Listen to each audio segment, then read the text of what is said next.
মাহফিলের টাকা কি রাস্তা থেকে তোলা যাবে? মৃত গরুর চামড়া বিক্রি করা যাবে কিনা? শুকনো নাপাক কাপড় ড্রয়ারে রাখলে কি ড্রয়ার নাপাক হয়ে যাবে? জোহরের সুন্নত 4 রাকাত একসাথে পড়বো নাকি 2 রাকাত করে পড়বো? মায়ের সাথে বেয়াদবি করায় মা যদি সেই সন্তানকে নিজের নামের সম্পত্তি না দিয়ে অন্য সন্তানকে দেন তবে কি গুনাহ হবে? বর্তমানে বাজারে যে স্কুটি বের হয়েছে, মেয়েরা কি তা চালাতে পারবে? আমি একজন মহিলা, সৌদিতে কফিলে বাসায় কাজ করি। কফিলের পরিবারের সাথে কয়েকবার ওমরা করেছি, আর মক্কা আমাদের বাসা থেকে 2 দিনের রাস্তা। আমার ওমরা হবে কিনা? আমার নানির শাশুড়ি অসুস্থ, নানা শ্বশুর মারা গেছেন, এখনো 4 মাস 10 দিন হয়নি। অসুস্থতার কারণে তাকে অন্য বাড়িতে নিয়ে যাওয়া যাবে কিনা? প্রিয় দর্শক, আর দেরি না করে চলুন আমরা শুরু করি। তানজিন আহমেদ আপনি লিখেছেন, আমি একজনকে পছন্দ করি, সে মুসলমান আর আমি ছিলাম হিন্দু। আমি তার কাছেই কালিমা পড়ে মুসলমান হয়েছি। আমি আল্লাহর উপর বিশ্বাস রেখে ইউটিউব দেখে নামাজ পড়ি, কিন্তু সূরা পারি না। চেষ্টার সাথে সাথে পড়তে আমার নামাজ হবে কিনা প্লিজ উত্তর চাই।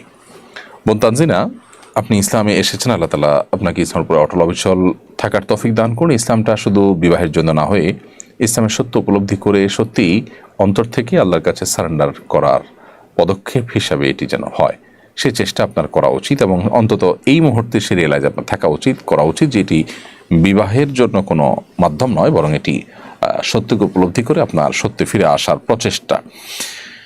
তো ইসলাম গ্রহণ করবার পর আলহামদুলিল্লাহ আপনি কালিমা পড়েছেন, কালিমার অর্থ বুঝেছেন, আল্লাহর একত্ববাদকে বিশ্বাস করেন, মুহাম্মদ সাল্লাল্লাহু আলাইহি ওয়াসাল্লাম রাসূল হিসেবে বিশ্বাস করেন, এবং শিরক যেগুলো আপনি আগে করতেন সেই শিরককে আপনি বর্জন করেছেন। আলহামদুলিল্লাহ, এর মাধ্যমে আপনি মুসলিম হয়ে গেছেন।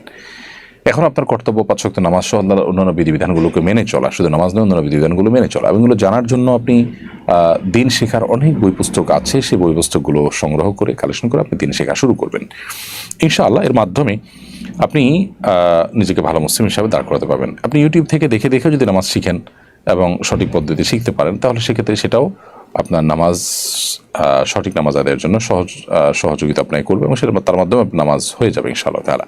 কিন্তু আপনাকে শিখতে হবে এবং শিখে সেটিকে আমল করতে হবে, এটি হলো মূল বিষয়। সাইদুল সাইদ আপনি লিখেছেন, আমার নানির শাশুড়ি অসুস্থ, নানা শ্বশুর মারা গেছেন, এখনো 4 মাস 10 দিন হয়নি। অসুস্থতার কারণে তাকে অন্য বাড়িতে নিয়ে যাওয়া যাবে কিনা? কোনো স্বামী মারা গেলে স্ত্রী 4 মাস 10 দিন পর্যন্ত ইদ্যত পালন করতে হয়, যেখানে আছেন সেখানে তিনি সময় কাটাতে হয়। একান্ত নিরুপায় না হলে, একান্ত প্রয়োজন না হলে, একান্ত বাধ্য না হলে তিনি সেই জায়গা ত্যাগ করে বাহিরে যেতে পারেন না।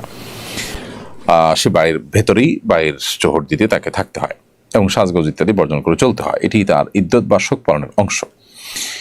এখন যিনি এই শোক পালন করছেন, আপনার নানি, তিনি নিজে যদি অসুস্থ হয়ে যান, তাহলে সেক্ষেত্রে তার চিকিৎসার প্রয়োজনে কিংবা তিনি সুস্থ থাকতে পারেন সেরকম পরিবেশে নেওয়ার প্রয়োজনে যদি সেই জায়গাটা ত্যাগ করতে হয়, সেটি জায়েজ হবে, সেটি না জায়েজ হবে না। এবং 4 মাস 10 দিনের মধ্যে এই কাজটি করলে সেটি গুনাহ হবে না। আমি শিগগিরই ওমরার সফরে যাচ্ছি ইনশাআল্লাহ। আমাদের কাফেলা প্রথমে মদিনা যাবে, এরপর মক্কায় নিয়ে আমাদের ওমরাহ করাবে। এমনটা করে যাবে কিনা? ওমরা পালনে প্রথমে মক্কায় যেতে হবে এমন কোনো শর্ত আছে কিনা? উত্তর হলো না। ওমরা পালনে প্রথমে মক্কায় যেতে হবে এমন কোনো শর্ত নেই। আপনি মদিনায় গেলেন, মদিনা থেকে আসার পথে মিকাত থেকে নিয়ত করে ইহরাম বেঁধে তারপর আপনি ওমরা করলেন, সেটি করতে পারবেন। বরং নানা কারণে এটি অধিকতর উপযুক্ত, কারণ মিকাত থেকে ইহরাম পরার যে সুন্নাহ, সেটি আসলে বিমানে সফর করে আদায় পরিপূর্ণভাবে হয় না। ওমরা হয়ে যাবে, কিন্তু পরিপূর্ণ সুন্নাহটা হুবহু যেভাবে নবী সাল্লাল্লাহু আলাইহি ওয়াসাল্লাম করেছেন সেভাবে আদায় করার যে কাজটা, সেটা মদিনা থেকে আপনি যদি বাই রুটে যান, তাহলে মিকাতে গাড়ি থামবে, সেখানে আপনি ইহরাম পড়তে পারবেন, অর্থাৎ হুবহু সুন্নাহটা আদায় করা সম্ভব হবে। এরপরে সাইদা আফরিন আশা আপনি লিখেছেন, আত্মীয়র মধ্যে কেউ যদি আমার মাকে মারে, তার সাথে আমার কি আচরণ করা উচিত? আপনার মাকে যদি কেউ আঘাত করেন, অথচ তিনি আপনার রক্ত সম্পর্কীয় আত্মীয়, তো আপনার মায়ের প্রতি তিনি জুলুম করলে, অবিচার করলে, আপনি সাধ্য অনুযায়ী সেটা প্রতিহত করবার চেষ্টা করবেন।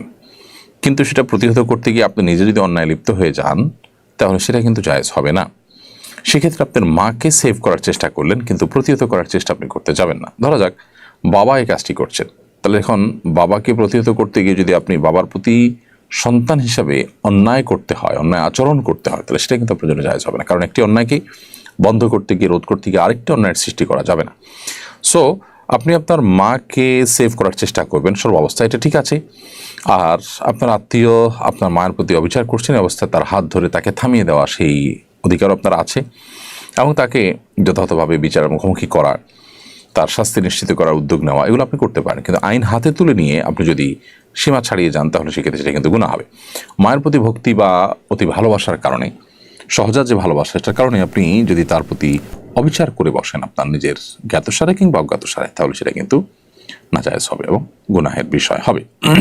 আল্লাহ রাব্বুল আলামিন বলেছেন, ফাইন আকাবতুম ফাআকিবু বিমিসলি মা আকিবতুম বিহি, যদি তুমি কাউকে কোনো তার অন্যায়ের কারণে শাস্তি দিতে চাও, তাহলে যতটুকুই তুমি জুলুমের শিকার হয়েছে ততটুকুই তাকে প্রায়শ্চিত্ত করাতে পারো, অর্থাৎ পরিমাণটা যেন বেড়ে না যায়। আর ওয়ালাইন সাবার, তোমার যদি তুমি ধৈর্য ধারণ করতে পারো, আল্লাহ বলছেন লাহু খায়রুল লিস-সাবিরিন, তাহলে ধৈর্যধারীদের জন্য সেটা সবচেয়ে উত্তম, কারণ তুমি প্রতিশোধ নিয়ে যা অর্জন করতে পারবে, সবর করে তার চেয়ে বেশি অ্যাচিভমেন্ট তোমার হবে। অতএব সবরকে তোমার অগ্রাধিকার দেওয়া উচিত। এমরিত তানভীর মাহতাব সাজিদ আপনি লিখেছেন, মাহফিলের টাকা কি রাস্তা থেকে তোলা যাবে? আর রাস্তা থেকে টাকা তোলা হারাম নয়, কিন্তু রাস্তা থেকে অপমানকরভাবে টাকা তোলা, এটা ইসলামের সেবার চাইতে ইসলামের ক্ষতি বেশি, সেই দিক থেকে গুনাহের কারণ হতে পারে।